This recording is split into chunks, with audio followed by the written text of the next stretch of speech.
A few subscribers have asked me if I book my excursions through the cruise line or if I book directly with local providers.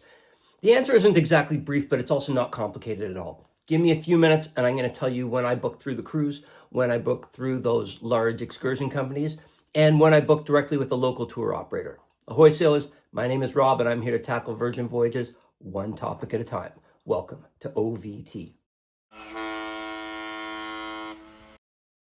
So let's be honest, wherever you're going, there will be nearly identical excursions offered by different providers. One is the cruise line, the others are those big excursion companies like Shore Excursions Group and Viator and even Get Your Guide. And then finally, you could skip the middleman and you could go directly to the tour operator.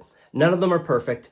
Each one of them has their benefits and their drawbacks for sure. So let's jump right into them. Why don't we start with the obvious and the easy solution? Excursions offered by your cruise line. These pop up in your app after you book your cruise. They're on their website, and yeah, you can even book while you're on board. What are the benefits? Well, simplicity and safety for the most part. Simple, because like I just said, the cruise line will lob ideas at you and all you need to do is click to book them. You don't have to search for things to do. You don't have to do research on who provides the tours and what the reputation is. You just click and get the cost added to your cruise. As for safe, what I really mean by this is that there's no risk of missing your cruise because your excursion ran late or your bus blew a tire.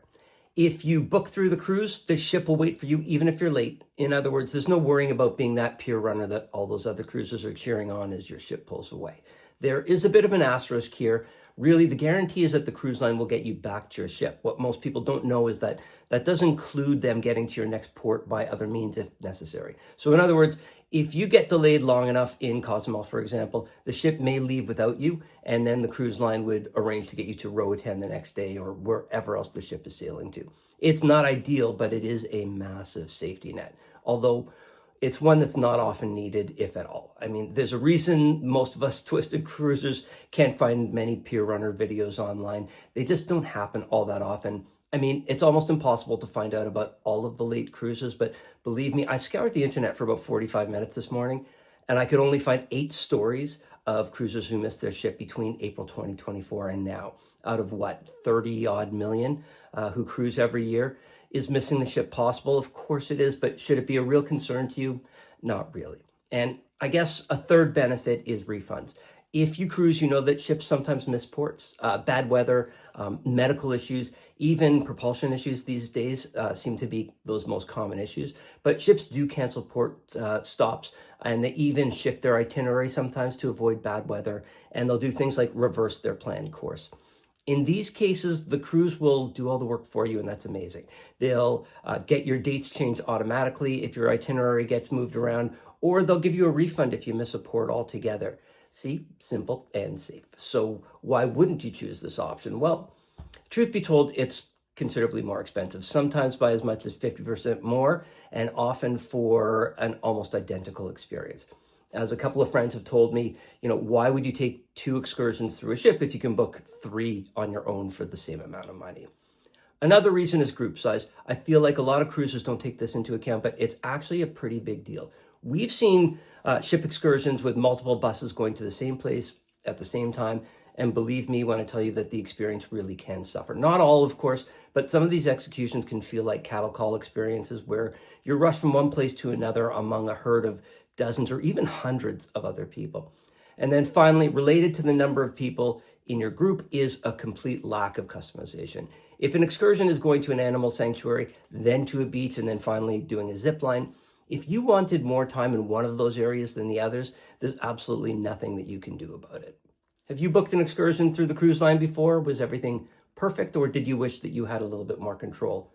Do me a favor and leave a comment below. And while we're paused, please take a second to hit that like button. And if you're enjoying my videos, please also hit the subscribe button so that you won't miss any future episodes. Thank you in advance. Okay, on to the big excursion companies. What are the benefits and drawbacks of them? Well, let's start with the most obvious benefit, which is price. Almost guaranteed, you're going to save between 20 and 40% booking through them versus booking through the cruise line. Another benefit is a wider variety of tours, where many of these are often smaller group or even niche tours. You'll find tours that are very similar to the ship tours, but you'll usually find more options beyond those. They can include things like small cultural immersions like a home-cooked meal with a local family in Naples, or a Japanese tea ceremony in a Kyoto home, or even like a photography tour at sunrise with a local photographer in Santorini. Excursions that simply can't be offered to the masses. As for drawbacks, the most significant is that the ship will leave without you if you're late. And not all of the excursion companies will pay to get you to the next port. The other challenge is if your cruise misses a port or if it changes the timing of when they're going to arrive, it's up to you to communicate with the company, and they may not be willing or able to change your date or refund if you skip the port altogether. Finally, let's talk about what cruisers rarely do, and that is to book directly with the local tour operator. In truth, this is something that I wouldn't often recommend, but there are definitely exceptions. So the main benefits are that prices will be the lowest if you go this route, and the flexibility is the highest. They will often customize the tour based on your specific wants and your specific needs, something that the larger tour companies can't do. So as an example, when we were in Roatan, Honduras back in January, we really wanted to visit the sloth sanctuary and hug a sloth. The ship and the resellers both offered these robust experiences that included the sanctuary, but also built in other elements to the tour. Things like ATV tours or lunch on the beach. All we wanted to do really was to hug the sloths and then get back on the ship and take advantage of a quieter day at the pool. And we didn't want to spend $175 a person to do these other things that really didn't excite us. So I had seen a video online from a YouTuber that I watch on occasion, shout out to Alana, and she had mentioned that she used a company called Victor Bodden Tours to visit the sanctuary, and she highly recommended them. So I did a little bit of my own research, and I found out that they did offer a simple tour where they'll pick you up in port, they'll bus you to the sanctuary, they give you this great small group experience, and then they bus you back, and it was all for just $50 a person, which is a massive difference. They had over 3,000 five-star reviews, and I did feel comfortable booking directly with them. So I reached out to them and I learned that if we had a group of 4 or more, the price would drop to just $35 a person.